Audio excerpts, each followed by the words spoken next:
Hello, bonjour à tous, c'est Hervé d'Objectif Eco.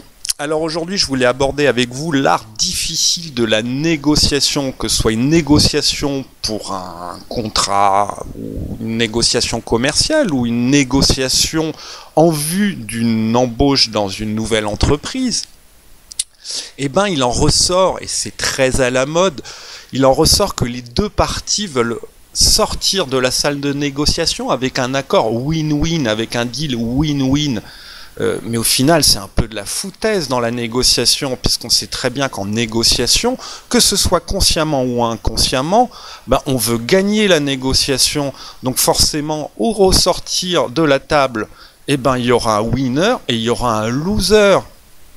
Néanmoins, le but, c'est de ressortir de la table des négociations sans que l'autre soit loser, ou en tout cas sans que l'autre se sente lésé. C'est ça qui est important, c'est de gagner la négociation et de sortir de table en pensant que la contrepartie, que la personne en face de nous a obtenu un accord win-win. Et pour cela, il faut changer de prisme, il faut changer de mentalité. D'ailleurs, c'est le docteur Michael Leinbach, qui est le vice-président d'un gros cabinet, le vice-président du cabinet Wilson Learning Worldwide, et qui est en charge du développement et de la partie formation aux ventes chez Wilson Learning Worldwide, qui nous donne quelques pistes et qui va nous donner 6 astuces, 6 leviers pour justement passer maître dans l'art de la négociation. Pour lui, il s'agit d'augmenter la taille du gâteau. Il faut présenter à son interlocuteur un gâteau qui semble plus grand. Et c'est le point de départ de sa théorie sur la négociation. Première astuce pour lui, cela consiste à s'asseoir à la même table que le négociateur qu'on a en face, mais à la même table, mais du même côté de la table que lui. Alors ça peut paraître une métaphore comme ça de prime abord, mais pas du tout, il n'en est rien, c'est pas du tout une métaphore, c'est quelque chose de physique. Quand on s'assoit à côté de quelqu'un, dans un environnement de travail, s'asseoir à côté de lui, ça indique à cette personne qu'on l'accompagne. Si on se met en face, ça veut dire qu'on va être un contender, ça veut dire qu'on va être un opposant. Et donc automatiquement ça va créer une tension, une compétition, et on recherche tout sauf de la compétition à ce moment-là. D'ailleurs, dans toutes les situations de business, les personnes qui travaillent ensemble, plutôt que celles qui se tirent la bourre, elles ont plutôt tendance à s'asseoir l'une à côté des autres. Du coup, elles peuvent partager leurs connaissances, leur savoir, dans le but d'augmenter leur niveau de compréhension commune, et dans le même but d'atteindre un objectif commun, le fameux accord win-win. Encore une fois, deuxième astuce, deuxième levier que le docteur Michael Leinbach propose, c'est de dépersonnaliser la position, de ne pas rester campé sur une position et de transformer son point de vue en problème. Il ne faut jamais débuter une négociation avec j'estime que mon point de vue et ma première impression, et etc. C'est à bannir. Pour la simple et bonne raison que mon opinion, mon point de vue, ça ramène tout de suite à vous, on s'identifie tout de suite à vous, et la personne, vous êtes que l'instrument de la négociation. La personne en face, ce que vous pensez, c'est pas qu'elle s'en fout, mais en fait vous lui donnez un élément pour vous déstabiliser. Au lieu de rester campé sur une position, externalisez-la, externalisez votre point de vue et trouvez le problème qui correspond à ce point de vue. Et du coup, vous pouvez soumettre, par exemple, si nous décidons de ce contrat, si nous décidons de ces termes de telle manière, cette idée marche bien pour mon business, va bien marcher pour mon business, est-ce que c'est OK de ton côté? Est-ce que ça va bien pour toi? Et voilà, vous avez tourné cette idée, justement, votre point de vue, vous avez tourné ça en problème que vous résolvez à deux. Et du coup, ce n'est plus une session de négo où on s'oppose, où on est en compétition, c'est une session de négociation où on est dans le problem solving, comme disent les Américains, c'est-à-dire qu'on est dans l'analyse et dans la résolution de problèmes à deux. Les deux parties résolvent le même problème, c'est-à-dire arriver à l'accord final, au lieu de se prendre la tête. Troisième levier, troisième astuce, troisième trick, comme disent les Américains, il faut répondre au pourquoi qui se cache derrière les intentions ou derrière les paroles ou derrière les actes de la personne que vous avez en face.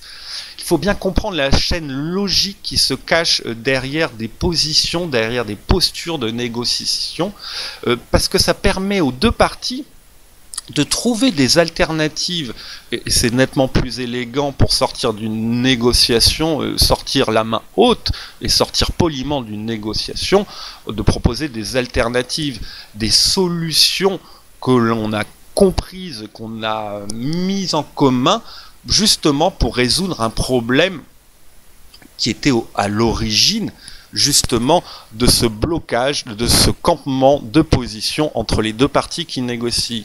Par exemple, si un client se dit, un de vos clients en business to business se dit, ou en business to consumer, en tout cas un de vos clients se dit, j'ai absolument besoin du prix minimum, du tarif minimum, s'il te plaît, etc.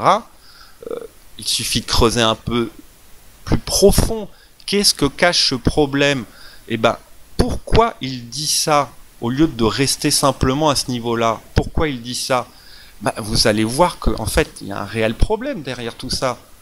C'est que votre client en face, il n'a peut-être pas assez de cash pour justement acheter votre solution et que son budget ne lui permet pas d'investir dans cette solution. Ça peut être d'autres problèmes, mais prenons ce cas-là. Maintenant que vous savez ça, vous pouvez travailler ensemble pour minimiser les effets d'un achat immédiat sur un budget qui serait trop rikiki. Et du coup, vous perdez peut-être la négociation parce que vous n'allez pas vendre sur l'instant, mais vous gardez un contact précieux. Et là, j'ai envie de dire un prospect qui est bien mûr, c'est-à-dire un prospect qualifié qui sera apte à revenir. Puisque vous n'avez pas dit c'est impossible de vendre à ce prix-là, vous avez dit, vous lui avez soumis qu'il y avait un problème budgétaire, et ben il reviendra sans doute plus tard, quand le budget sera plus conséquent, et il pourra acheter votre solution. Le quatrième levier, c'est d'introduire, de proposer et d'introduire des données objectives, des statistiques objectives. C'est un moyen de transcender une compétition âcre en introduisant des données totalement objectives, des faits qui sont indépendants à la négociation et qui vont justement servir de paramètres et d'éléments pour le contrat final. Ça peut être par exemple la valeur d'un secteur, la valeur d'une niche, les indices de performance entre les concurrents dans tel ou tel secteur, et bien entendu bien d'autres documents de recherche en marketing, en analyse financière, en tout ce que vous voudrez, ça dépend sur quoi vous négociez. Une fois que les deux côtés de la négociation se sont mis d'accord sur ces standards, sur ces données qui sont purement factuelles et objectives, une fois que tout le monde est d'accord là-dessus, c'est beaucoup plus facile de négocier, de créer un environnement professionnel. On est encore une fois plus dans le problem solving que dans la négociation. On est tous les deux d'accord sur tel et tel point. Maintenant, nous allons tous les deux trouver la solution ensemble. Par exemple, si un client a besoin de démontrer à son manager, par exemple, que le prix idéal de cet objet est juste, parce que le deal est idéal, parce que c'est la valeur intrinsèque qu'il a, et cela correspond à la valeur des concurrents, sachant que la proposition est meilleure, cette donnée indépendante, cette donnée factuelle objective, par exemple, quel est le prix d'une action, quel est le prix de marché de l'action et quelle est sa valeur intrinsèque entre guillemets, quand on utilise l'approche value par exemple en investissement financier, bah, ça peut justifier ou renforcer le point de vue, ce qu'on a à mettre sur la table. Et comme la partie en face est d'accord avec vous sur cette stat, bah ça y est, c'est finalisé votre accord. Le cinquième levier, c'est de toujours avoir un plan B, toujours avoir une alternative sous la main. Vous ne pouvez pas entrer dans une négociation sans avoir un backup, une solution alternative à proposer. Le docteur Leinbach appelle cela un BATNA, c'est-à-dire a Best Alternative to a Negotiated Agreement, c'est-à-dire la meilleure alternative à un contrat ou à une négociation convenue. Par exemple, imaginez que vous êtes en train de travailler avec un client potentiel qui ne peut simplement ou qui ne veut pas payer pour ce que vous avez à proposer. Et du coup, le deal qu'il vous propose n'est pas profitable pour vous. Bah, dans ce cas, vous sortez votre best alternative to a negotiated agreement. Bah, pour maintenir encore une fois le contact avec votre client potentiel, qui encore une fois là est un prospect ultra qualifié, et du coup vous allez pouvoir travailler, continuer à travailler avec lui pour trouver d'autres alternatives, pour continuer à travailler avec lui. Vous ne le perdez pas, même si vous bouclez pas. Deuxième avantage de rentrer en négociation en ayant une alternative, bah ça limite vos craintes et vos peurs de boucler une négociation sans rien faire. Bah, du coup, vous n'aurez plus peur de perdre une négociation parce que vous savez que vous pouvez sortir d'une salle de négociation sans finaliser un deal. Bah parce qu'en face, ils ne pouvaient pas aligner assez de cash. Et même avec les alternatives que vous avez proposées, ils n'ont pas pu aligner le cash.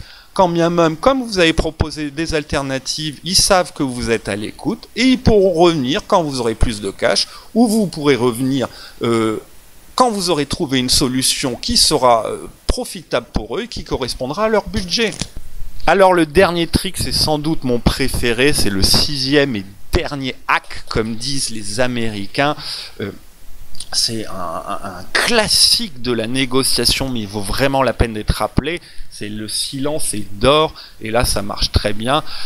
J'ai pris l'exemple que j'ai trouvé il n'y a pas longtemps d'un cadre américain qui est parvenu à se faire 18 000 $ en 7 secondes. Et il nous raconte son histoire. Au final, c'est une technique qu'il a utilisée 20 fois. Et sur les 20 fois, dit-il, dans sa vie professionnelle, ça lui a permis d'accroître ses revenus tout au long de sa vie de travailleur d'au moins 250 000 $. Ça vaut le coup. Comment s'est pris notre jeune cadre? Eh bien, en fait, il avait un rendez-vous téléphonique pour finaliser son embauche dans une grosse boîte de high-tech. Et voilà, c'était la dernière négociation sur le salaire. Le DRH l'appelle et lui dit, bon bah écoute mon coco, le salaire de départ c'est 80 000 $ annuels. En face, qu'est-ce que répond notre gars? Rien du tout. Il garde le silence. Il garde 7 secondes d'un long silence. Lui-même dit que ça a été très peu confortable, mais que ça valait le coup. Donc pendant 7 secondes à rien dire, et au bout de 7 secondes, évidemment, le DRH redemande qu'est-ce qui se passe.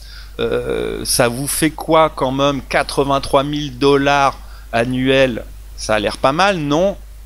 Et à la fin, justement, le cadre répond, pour un salaire de départ, c'est pas mal, effectivement. En fait, ce qui s'est passé, c'est que comme ce cadre a travaillé dans cette entreprise pendant 6 ans, ces 3 000 $ en plus annuels, ils se sont transformés en 18 000 $ au bout de 6 ans.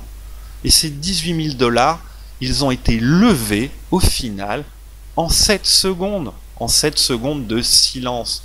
En plus, ce qui est génial là-dedans, c'est qu'on n'a pas biaisé, on n'a rien fait. C'est peut-être de la manipulation, sans doute. Mais en attendant, Il n'a pas été insultant, il n'a pas été en blessant vis-à-vis du DRH, il ne l'a pas pris de haut, il lui a jamais dit que son salaire était incongru, qu'il fallait revoir ses chiffres, etc., etc. Il a juste rien dit. Et en ne disant rien, 18 000 $ en 7 secondes. Bah voilà. Le silence est vraiment d'or dans certains cas, et surtout en négociation. Voilà, c'est sur ce dernier levier, sur ce dernier acte, que je vous dis à très bientôt et que je vous retrouve sur le site objectifeco.com ou sur la chaîne YouTube Objectif Eco, Objectif Eco TV. À très bientôt.